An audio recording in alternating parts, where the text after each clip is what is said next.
The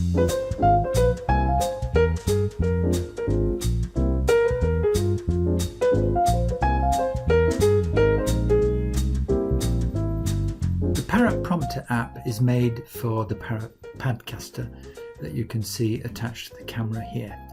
The aim is to keep the speaker's eyes on the camera. Now, I've been following webinars for a long time and they're here to stay.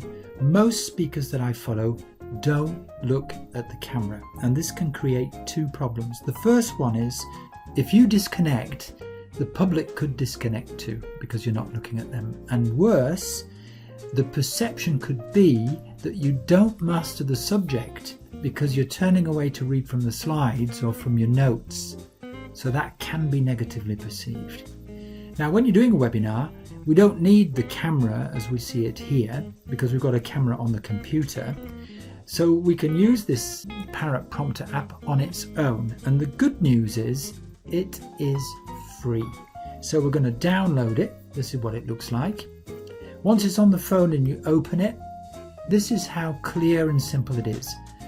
All you have to do is click on that little arrow on the right and you'll get a detailed description of everything the app can do.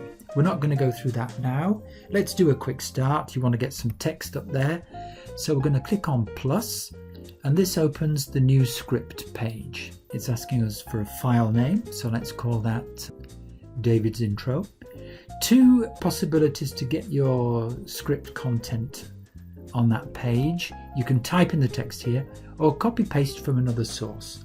So let's imagine a real life scenario.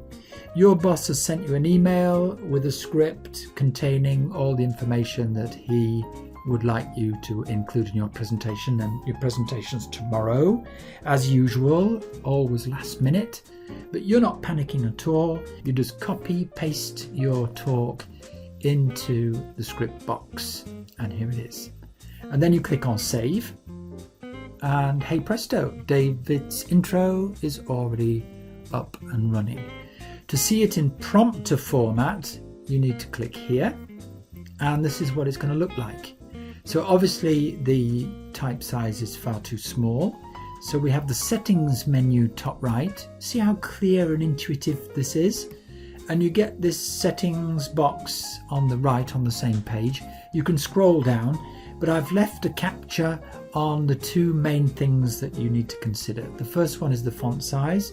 I've done 47, but you can toggle up and down here, or for more precision, you just click on that figure and you can change it manually.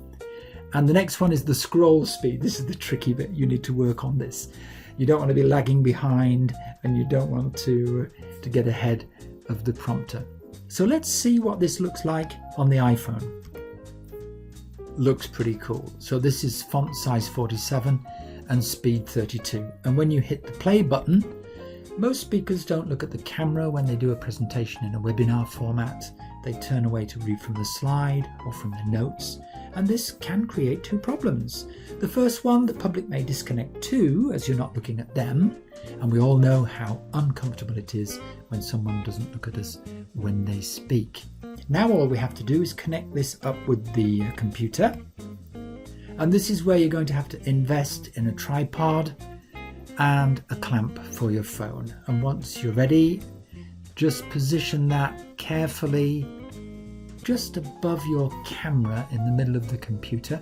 And when you start to scroll, your eyes are about an arm's length distance from your camera, so the participants get the impression that you're speaking to them eye to eye. This will really increase your impact, and it will give you so much comfort. You're not going to use this every time, but sometimes you've got these talks where there's a lot of detailed information, and it will really make you look good. I'm going to leave you here. All the very best for your future presentations. This is a powerful tool to look into. I would advise you to give it a try. Stay with my channel. I'll be back shortly with more videos, tips for talks with David Tomlinson. Take care.